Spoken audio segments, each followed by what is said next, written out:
in 1993. The brothers were released and the operation went down in history. Soon afterwards, Mujahideen, who was now the Emir of the Mujahideen, was killed in an ambush by the Croats. Some months later, in 1994, Hussamuddin was also killed. And so, Mu'taz remained the last one of the original three.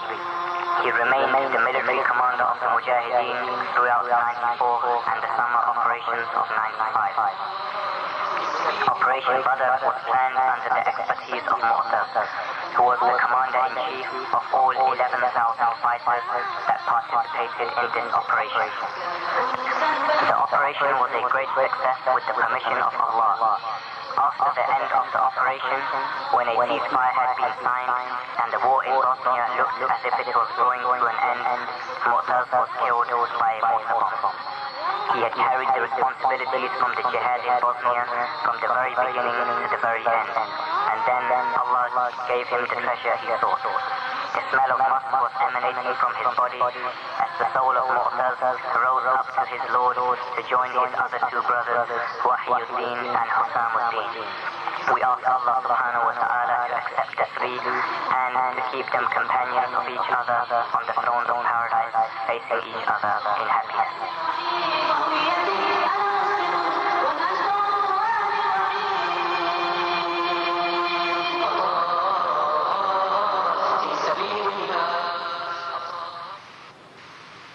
Abu Mujahid al-Burqani from Britain, Operation Badr of Bosnia, 10th of September 1995, age 25.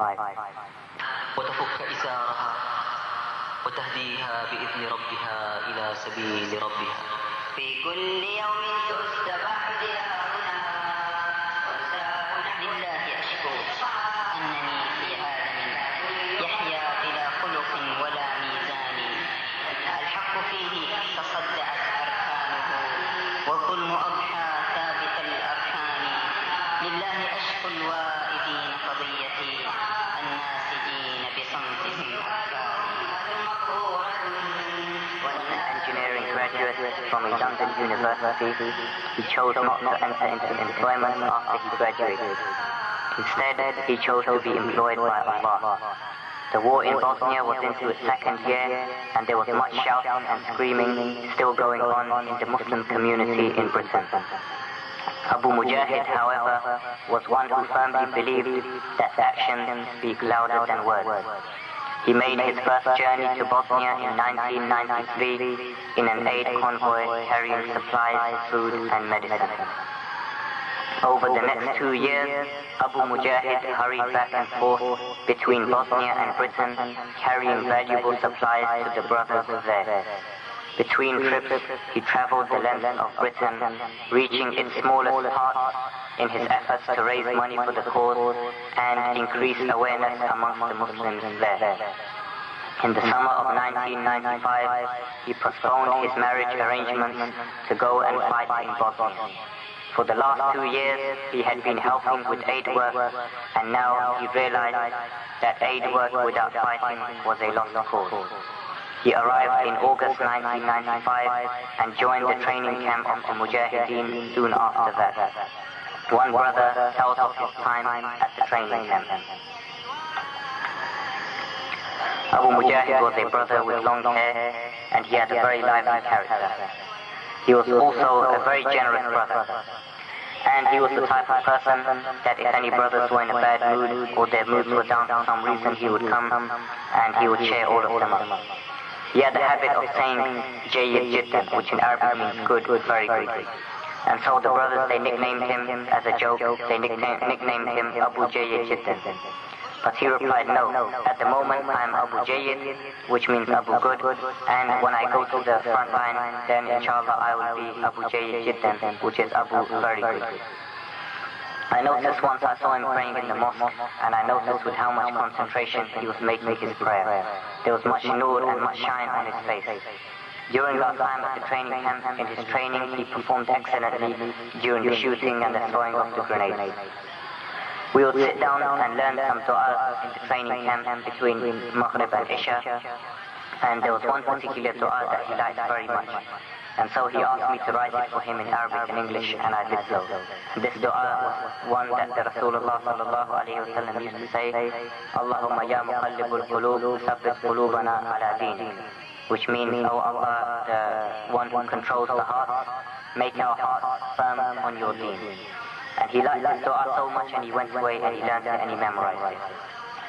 He had an injury, so he left the training camp for a day or two to have it seen to, and then he came back, and when he came back, he was saying that this dua had done so much for him, and he liked this dua, and it was an excellent dua, and it had helped him so much.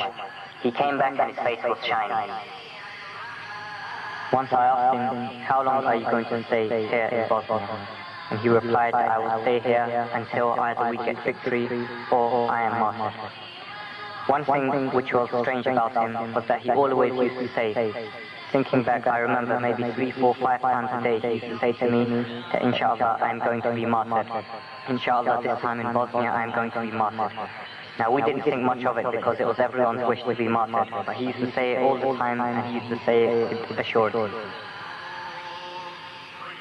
Abu Mujahid went to the frontline base camp despite a knee injury. Over there, he gave away whatever he had left of his possessions, like his stereo and clothes. It seemed like he knew that he was going to be killed.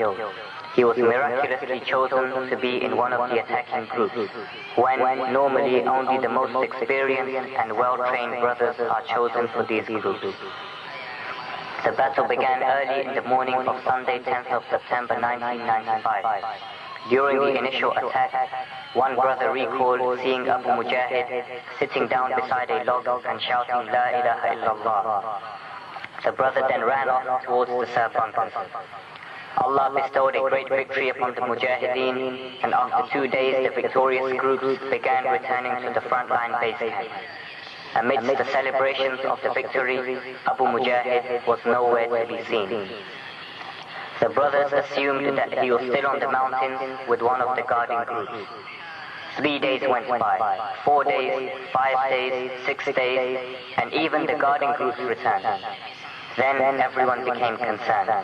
On the 8th day after the operation, Abu Hammam, rahmatullah alayh, commander of the frontline base camp, sent a search party of brothers to look for Abu Mujahid.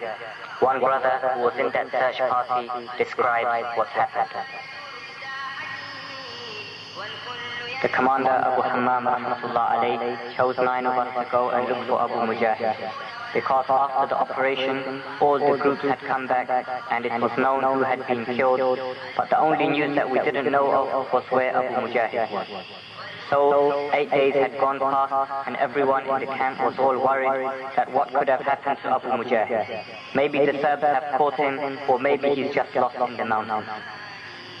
Everyone had different thoughts in their minds. Like personally, I wasn't sure what to think, where Abu Mujahid could be. Maybe he could have got left behind in the battle because he had an injury in his leg about 3 or 4 days before the operation started. So I thought maybe he's sitting on the mountain somewhere, or maybe he's been captured. But we always hope for the best. So we went to the bottom of the mountain by truck and walked to the area where the battle took place. So all the way, the brothers were thinking what state Abu Mujahid will be in. They were saying, when we find Abu Mujahid, we're going to make sujood and ask him, oh Abu Mujahid, why didn't you come to us in our dreams? Anyway, we carried on and reached the next bunker. It was then, 5 steps later, that we noticed a body lying face down on the floor, and it had a green scarf on, like the one Abu Mujahid used to wear. Its right arm was stretched in front of it, and the index finger of its right hand was pointing up straight, just like we do in prayer. I was maybe the 5th person to get there. When I got there, I saw the brothers standing around him, and I had to ask the other brothers, is he dead or alive? Because I honestly couldn't tell if he was dead or alive, because of the state that he was in. He had peace upon him, even though he was lying face down. It didn't look as though he was dead. His right index finger was raised, and he was holding his scarf in his other hand. He still had his rucksack on his back, and his gun was lying on the floor next to him. He had been shot by a single bullet that went straight through his heart. When we picked up Abu Mujahid, his body was light. It wasn't heavy and his skin was still soft. So we turned him over and put his body on a stretcher before carrying him down to the bottom of the mountain. At that point, the thought that went through my mind was that the brother had been there less time than I was there in Bosnia, and he intended to stay there longer than me. But only Allah knew what good he had done for him to die in such a beautiful way. And the thoughts are still in our minds. Inshallah, may Allah accept it from him, and may the people who loved him in this life, inshallah, join him in the next. Another brother who was in the base camp when the body of Abu Mujahid was brought back recalled. It was about Asr time, and I was just coming back from making wudu, and I was thinking all along in my mind that what might have happened to Abu Mujahid, that maybe he's been captured by the Serbs, maybe he's been injured and he's lying somewhere. Just then I saw a van and a crowd of people, a crowd of brothers, they were around this van and they were looking through the windows. Then I knew that they had found Abu Mujahid. Now, as I approached the van, I smelled a very strong smell, a strong smell of perfume, and this smell was out of this world. It wasn't like anything that I had ever smelled before in my life. Commander Abu Hamman, he only allowed the British brothers to go inside the van and to see the body of Abu Mujahid. I went inside and I saw his body. I was unsure whether it was him at first, but then I saw his G-Shock watch and his American Army boots, and I recognized and I knew that it was Abu Mujahid. His body was soft, I felt it. His scarf was in one hand, and on his right hand, his index finger was straight, pointing up. There was dirt all over his long hair, as was expected because he had been on the mountain in rain and shine for approximately 8 days.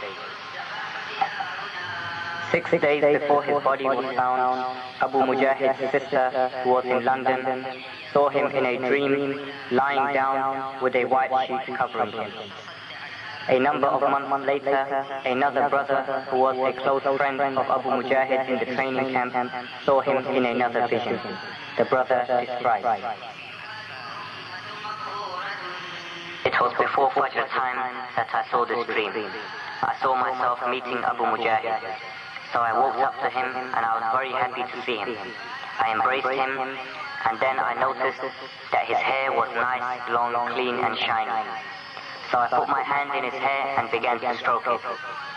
Whilst I was doing that, I remembered when I saw his body in real life and all the dirt and mud that was on his hair. I asked him, "How are you, Abu Mujahid?" And he replied to me that I am Shaheed, I have been martyred. Then I asked him, "What is the martyrdom like? How are you?" And he replied that the paradise is so much fun, and we are enjoying ourselves so much, and we are so happy here. He repeated the word enjoyment maybe 3 times. And just then I remembered that if he is Shaheed, if he has been martyred, then he will also know about Sayyad. So I asked him, "How is Sayyad? Do you have any news about Sayyad?" And Abu Mujahid said to me that yes, Sayyad is Shaheed as well.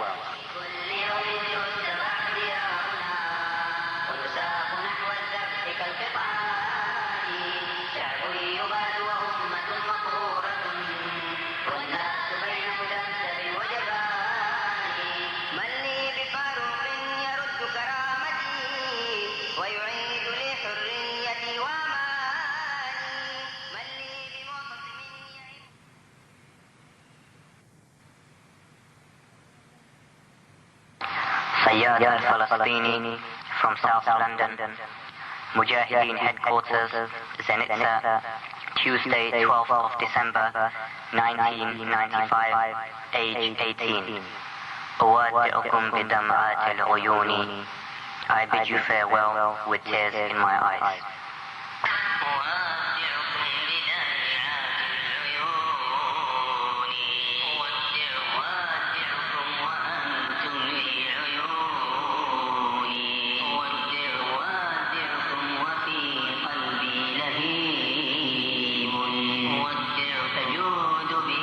Born in Britain, he migrated at an early age with his family to Saudi Arabia.